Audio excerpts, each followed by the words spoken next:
Martín Rodríguez Gaona ha construido una obra poética importante.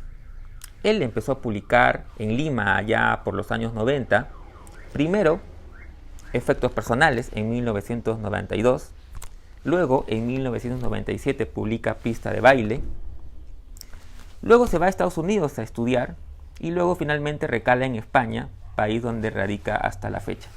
Ahí publicaría 3 libros. Los más recientes son Códex de los Poderes y los Encantos, publicado en el año 2011.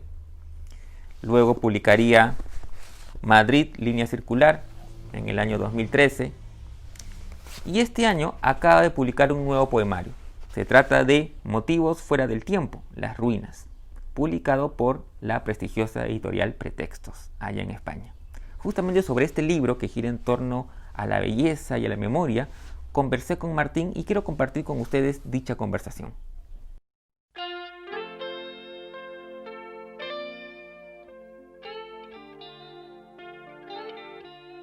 Hola Martín, gracias por tu tiempo y por permitirnos conversar sobre tu más reciente libro, Motivos fuera del tiempo, las ruinas, publicado por la prestigiosa editorial Pretextos. Eh, para empezar, quería preguntarte, a mí me da siempre mucha curiosidad los orígenes de los libros, cómo se generan, digamos, ¿no? Si a partir de una idea, o en este caso, cómo fue este libro. Es decir, es un libro que gira, ya vamos a hablar un poquito más a profundidad sobre los temas, la memoria, la belleza, el tiempo, etcétera. Eh, ¿Tú tenías en mente ya eso y fuiste escribiendo a partir de esa idea o de repente aparecieron ciertos poemas, ciertos textos que te fueron indicando un poco la ruta? ¿Cómo fue la construcción de este libro? Eh, digamos que yo, en la evolución de mi proyecto poético, desde mis dos primeros libros en Perú, en Lima, básicamente, ya con esa relación que yo tenía fuerte con Estados Unidos, que había vivido evidentemente desde muy joven, digamos que una de mis imágenes, símbolos, territorios, digamos, era la ciudad. Entonces, de alguna manera yo había explorado todo lo que pude la ciudad en dos libros en Lima, en efectos personales y en pista de baile. Y luego, al salir y a quedarme, ¿no? Primero a la universidad, los estudios de posgrado en Estados Unidos y después ya al venir a Madrid, España, yo seguí con esa fijación, ¿no? Con ese acompañamiento a través de la ciudad y los exploré en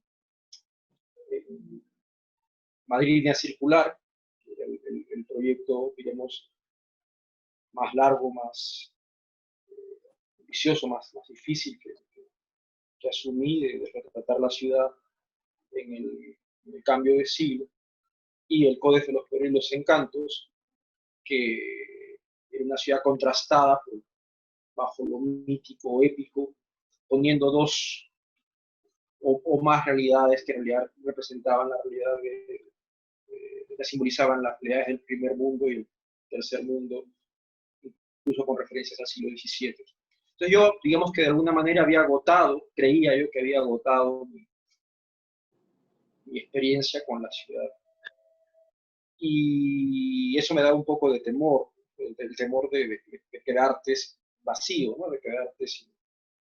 Entonces, yo tenía algunos poemas que no llegaban a desarrollar un proyecto y tenía esta cuestión ya meramente estética, ya meramente de afinidad, de gusto, ¿no? Extraña hacia Venecia, la Venecia de Pound, principalmente en un inicio, ¿no? De los últimos años de vejez de Pound después de salir de Estados Unidos, del manicomio donde lo pusieron. Entonces, de alguna manera me di cuenta que, o sea, siguiendo esa afinidad, ese gusto eh, extraño, yo veía que Venecia me decía algo, algo especial. Al mismo tiempo, Venecia es es un símbolo muy importante de la poesía española, de la poesía de los novísimos venecianos, que ellos trabajaron Venecia como un referente culturalista y muy estético, ¿no? Entonces, allí había algo, y yo, Venecia finalmente era la ciudad que yo más conocía de Europa después de Madrid, ¿no? O sea, todo el mundo intenta hacer unos viajes alrededor de las grandes ciudades europeas, y Venecia era la que yo conocía mejor, la ciudad que más me había dicho. Entonces, de alguna manera comencé muy libremente a tratar de explorar esas pistas, y me di cuenta que Venecia podía ser una especie de símbolo de las ruinas de esta época. Entonces, en cierto sentido, las ruinas en el sentido más de decadencia o más de algo que está arruinado y no se va a poder recuperar, sino de un eterno flujo, ¿no? De un nacimiento y muerte incesante, ¿no? Y todo ligado por la belleza, todo ligado por ese afán inhóspito y estéril de trascendencia que tenemos los seres humanos, en concreto los artistas, ¿no? Por eso que Venecia es una playa de nombres alrededor de la ciudad. Entonces, hacia eso yo me di cuenta que en este cambio de siglo, que es un cambio de cultura, finalmente, un cambio muy profundo, ¿no? Las ruinas mi experiencia personal amatoria, ¿no? Coincidían con las ruinas de un proyecto cultural humanista ilustrado, con un proyecto incluso de emancipación política, ¿no? Todas estas cuestiones, la memoria destruida por este tema en el que yo soy especialista, ¿no? Por la cultura digital, ¿no? Sobre todo por el tiempo incesante, la hiperactualidad, ¿no? Y la hiperactividad que hace que perdamos los referentes, o sea, la pérdida de la memoria cultural y también la pérdida de la memoria individual, ¿no? Porque ahora un dato, en lugar de buscarlo en el libro que leímos hace 20 años, pues es más fácil darle a Google. Entonces, todo ese tipo de asuntos, de alguna manera, vi que se dibujaban en este gusto particular mío por Venecia, y entonces decidí hacer como la tumba y la cuna, ¿no? de, de una serie de héroes y modelos personales que de alguna manera me han permitido seguir existiendo creativamente, ¿no? Seguir escribiendo. Ujú. Claro. Eh, me llamó mucho la atención la estructura, porque claro, tú acompañas los poemas con textos que pueden leerse a manera de crónicas o incluso de breves ensayos, pero claro, no es algo nuevo, porque si uno recuerda tus dos anteriores libros, Códex y Madrid Línea Circular, también de alguna manera había presencia de estos textos, pero estaban al final. En este libro están de alguna manera bastante más, ¿cómo decirlo?, articulados, compenetrados, es decir, forman una cohesión mucho más clara, digamos, ¿no? Porque, digamos, está el tema de la belleza, como dices, el tema del tiempo, eh, está la belleza en general, ¿no? La belleza enfocada en el arte, porque incluso hay unos poemas que tienen mucha relación con una especie de arte poético, por lo menos una reflexión en torno al arte, y también la belleza de un personaje, ¿no? De una mujer que aparece en una de las primeras partes. ¿Cómo fue amalgamar eso? Sí, como te digo, yo me decidí trabajar el símbolo de Venecia y lo que yo asociaba alrededor de la ciudad, que es la belleza, la memoria, la ruina, la, la paz que te saca del tiempo, que es la contemplación estética.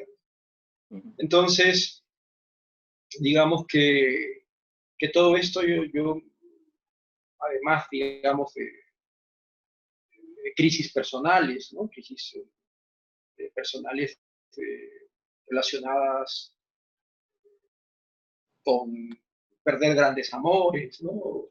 O siempre la extraña situación del extranjero, ¿no? Que no termina nunca de estar en un sitio y añora otro. Entonces, digamos que todo esto me fue afirmando en que el libro mismo también tenía que tener esa condición de ruina, ¿no? De esa condición de fragmentaria, ¿no? De hacer dialogar esos trozos de algo que pudo ser mayor, pero queda frustrado, pero sin embargo se intuye la grandeza de un gran amor que no se concreta, pero se intuye. ¿Qué es eso? En el caso, digamos, del amor, sobre todo el amor eros, ¿no? El amor pasional, no el amor largo, ágape, ¿no? Digamos, esas grandes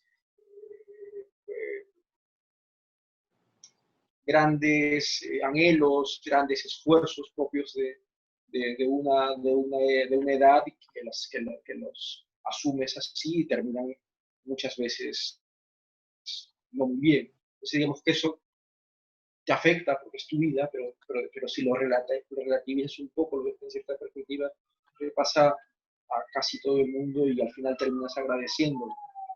Entonces, digamos que en ese sentido, por ejemplo, yo también querría, ¿no? Con un trasfondo todavía de nostalgia humanista, pensar que esta época de confusión y de crisis, de debacle de la memoria y de la actualidad, dejando de lado y menospreciando lo que sucedió en el siglo XII, por ejemplo. O sea, de alguna manera podremos, ¿no? Reconectarnos con algún indicio, ¿no? Con alguna con un pequeño cristal de Murano, ¿no? Que nos diga, pues, no importa de cuándo es, esto es bello, ¿no? Esto me emocionó a mí y emocionó a mis abuelos, ¿no? O sea, ¿qué quiero decir? En ese sentido, digamos, era como una mini ciudad, un mini teatro, ¿no? De todas estas sensaciones y motivos que estoy expresando. Uh-huh.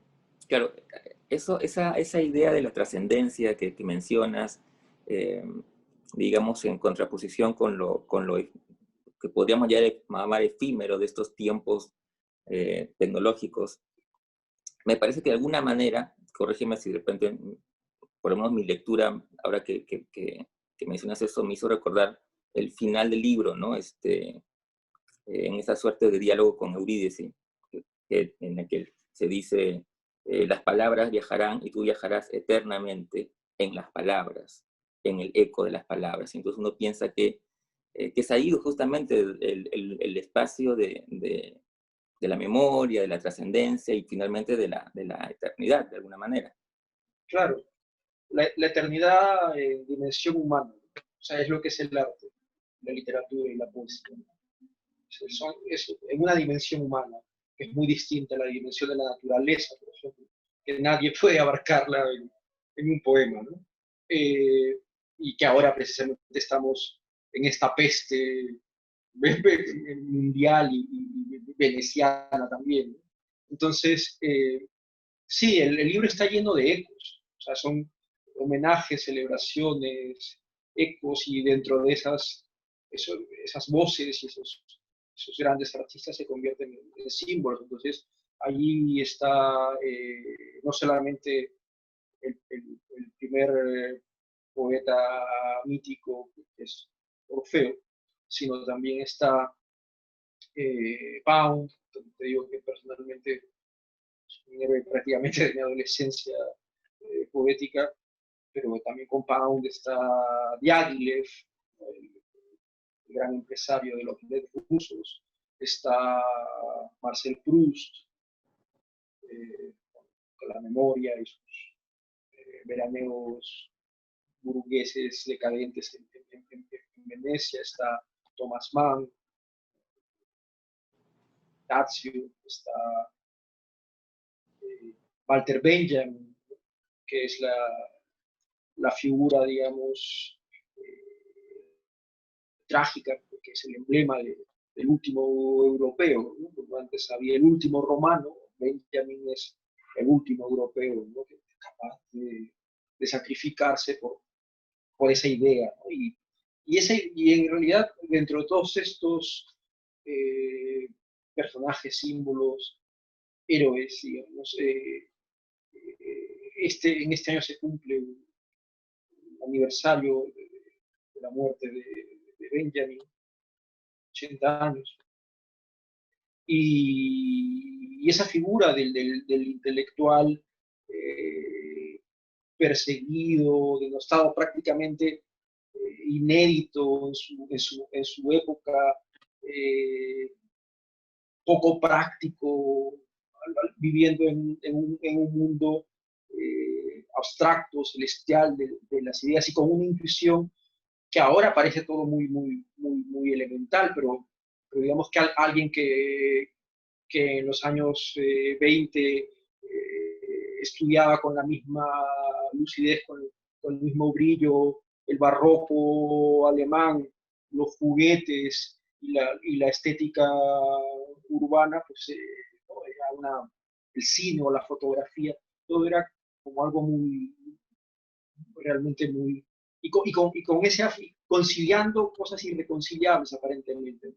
Buscando que choquen y que saquen ahí otra luz, como el marxismo y el mesianismo, la cábala, todas estas ideas de lo que ha sido el siglo XX, un siglo roto, hecho a partir de esos contrastes, ¿no? De la fragmentarización de la identidad, ¿no? Todo esto, digamos, como que fue cayendo en su sitio dentro del libro y dentro de estas figuras. Uh-huh. Ahora que mencionabas el tema de la tecnología, y en fin, esto recordaba también, un poco haciendo un paréntesis del libro, la polémica que suscitó en España, tengo entendido, a raíz de tu ensayo La lira de las masas, ¿no? En la que justamente hacías una crítica respecto a ciertos poetas. Quisiera que me contaras un poquito eso, porque luego tengo entendido que también publicaste una antología justamente que me parece que es como una especie de respuesta a la polémica que se generó, o sea, es decir, que sí hay poetas de esa generación que sí son interesantes, que sí son importantes. Bueno, los dos libros fueron simultáneos, ¿no? La lira de las masas y Decir mi nombre, una muestra de poetas desde el entorno digital, que es una muestra de poetas mujeres. Sí, lo que pasa es que contradiciendo lo que se suponía en una primera instancia, que Internet era un mecanismo democratizador, que lo fue más en una época que ahora, lo que ha sido al tener un recorrido de más de una década, sería absorbido por lo corporativo, en términos políticos, por el poder, si tú quieres.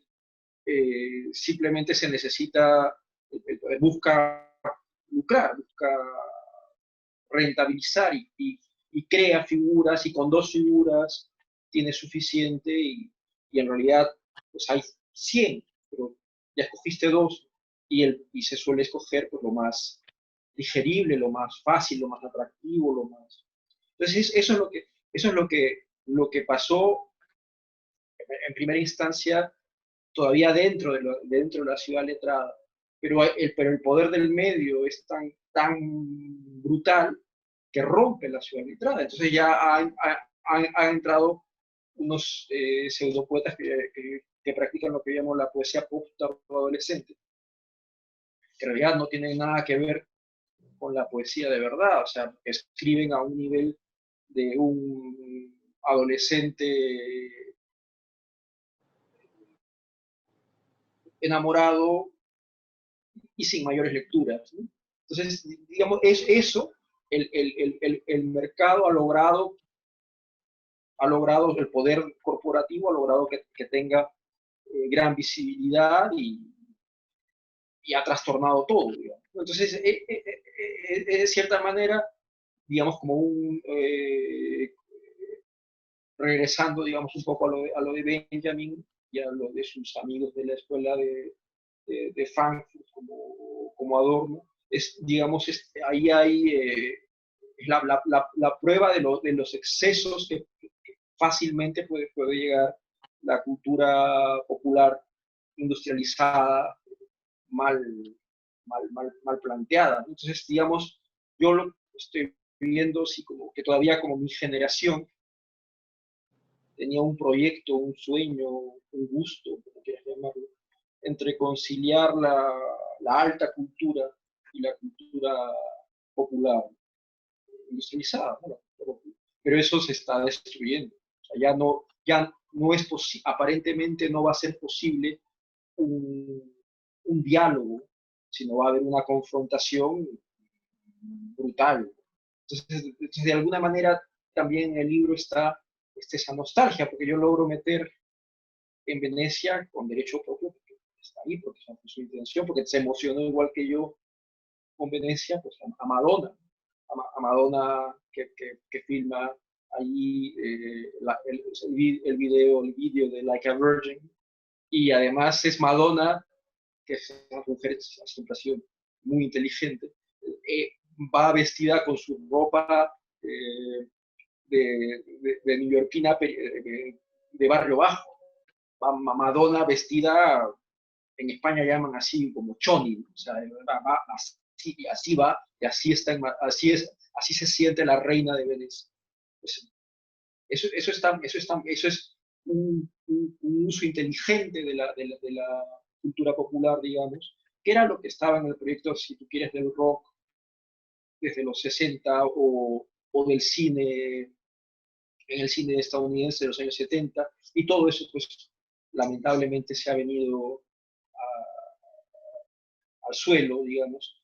O sea, tan sencillo como que nadie de este país se imaginó que iban a tener un presidente como el que ahora está insistiendo por, por crear caos y no ceder a su derrota. O sea, es un poco también eso es, la derrota es importante, que también diría Benjamin. Es una dimensión de nuestra humanidad y siempre ha sido así. A veces se gana, a veces se pierde.